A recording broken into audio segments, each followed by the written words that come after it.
Hare Krishna, Radhe Radhe. Welcome to my channel. आशा करती हूँ आप अच्छे होंगे, स्वस्थ होंगे और मंगल में होंगे। आप सभी को वट सावित्री व्रत की ढेर सारी शुभकामनाएं।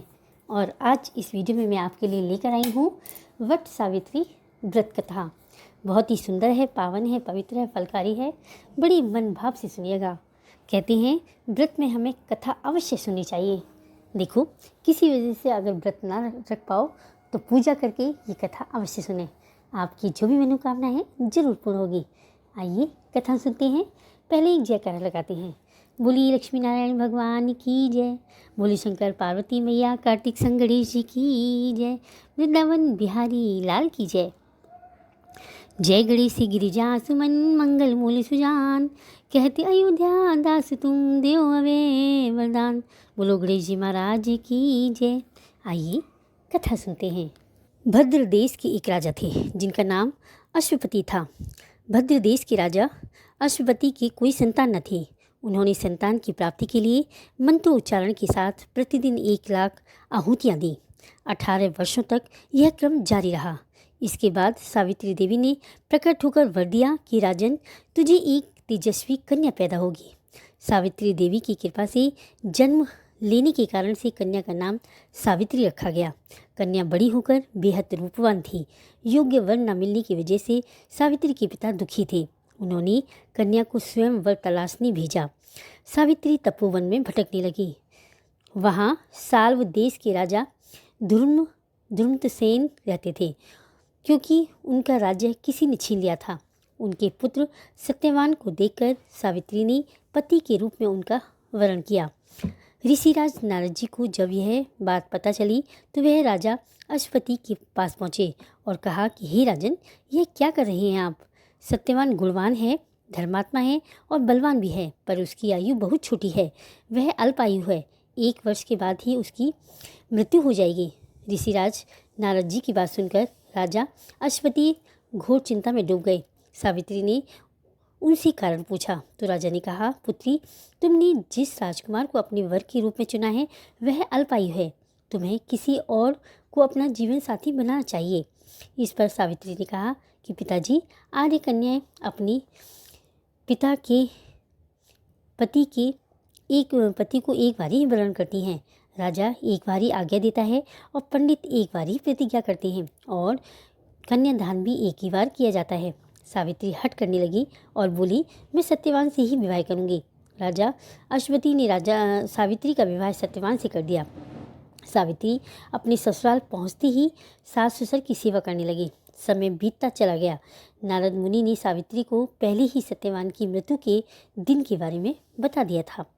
वह दिन जैसे जैसे करीब आने लगा, सावित्री अधीर होने लगी। उन्होंने 3 दिन पहले से ही उपवास शुरू कर दिया। नारद मुनि द्वारा कथित निश्चित तिथि पर पितरों का पूजन किया। हर दिन की तरह सत्यवान उस दिन भी लकड़ी काटने जंगल चले गए। साथ में सावित्री भी गई। जंगल में पहुंचकर सत्यवान लकड़ी काटने के लिए एक पेड़ पर चढ़ गए। तभी उसके सिर में तेज दर्द होने लगा। दर्द से व्याकुल सत्यवान पेड़ के नीचे उतर गए। सावित्री अपना भविष्य समझ गई। सत्यवान के सिर को गोद में रखकर सावित्री सत्यवान का सिर सहलाने लगी। तभी वहाँ यमराज आते दिखे। यमराज ने अपने साथ सत्यवान को ले जाने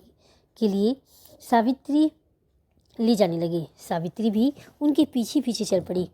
यमराज ने सावित्री को समझाने की कोशिश की कि यही विधि का विधान है, लेकिन सावित्री नहीं मानी। सावित्री की निष्ठा और पति प्रयाणता को देखकर यमराज ने सावित्री से कहा, हे देवी, तुम धन्य हो, तुम मुझसे कोई भी वरदान मांगो। सावित्री ने कहा कि मेरे सास ससुर वनवासी हैं और अंधे हैं, उन्हें आप दिव्य ज्योति प्रदान करें। यमराज ने कहा, ऐसा ही होगा, जाओ, अब लौट जाओ। लेकिन सावित्री अपने पति सत्यवान के पीछे पीछे चलती रही। यमराज ने कहा, देवी, तुम वापस जाओ। सावित्री ने कहा, भगवान, मुझे अपने पतिदेव के पीछे पीछे चलने में कोई परेशानी नहीं है। पति के पीछे चलना मेरा कर्तव्य है।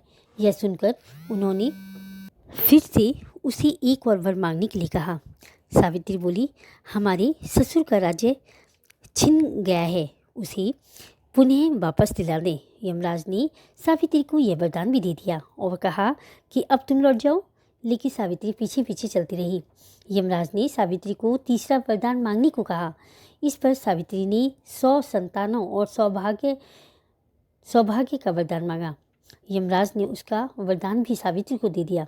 सावित्री ने यमराज से कहा कि प्रभु, एक पतिव्रता पत्नी हूँ और मैं आपने मुझे पुत्रवती होने का आशीर्वाद दिया है। यह सुनकर यमराज को सत्यवान के प्राण छोड़ने पड़े। यमराज अंतर्ध्यान हो गए और सावित्री उसी वट वृक्ष के पास आ गई जहाँ उसके पति का मृत शरीर पड़ा था। सत्यवान जीवंत हो गया और दोनों खुशी खुशी अपने राज्य की ओर चल पड़े। दोनों जब घर पहुँचे तो देखा माता पिता को दिव्य ज्योति प्राप्त हो गई है। इस प्रकार सावित्री सत्यवान चिरकाल तक राज्य सुख भोगते रहे। अतः पतिव्रता सावित्री के अनुरूप ही प्रथम अपनी सासु ससुर का उचित पूजन करने के साथ ही धन्य विधियों को प्रारंभ करें। वट सावित्री व्रत करने और इस कथा को सुनने से उपवासक के वैवाहिक जीवन या जीवन साथी की आयु पर किसी भी प्रकार का कोई संकट नहीं आया। संकट आया भी हो तो टल जाता है, आएगा नहीं, और आया भी हो तो टल जाता है। अगर आपको ये कथा अच्छी लगी हो तो लाइक करें, कमेंट करें, मीनूज़ लाइफ स्टाइल को सब्सक्राइब करें। बोलिए भोले शंकर पार्वती मैया कार्तिक संग गणेश जी की जय, बट वृक्ष की जय, सत्यवान सावित्री की जय। मिलते हैं नेक्स्ट वीडियो में। तब तक के लिए मस्त रहें, स्वस्थ रहें, अपनी फैमिली के साथ एंजॉय करें और मेरे चैनल को सब्सक्राइब करना ना भूलें। जय श्री कृष्णा, राधे राधे।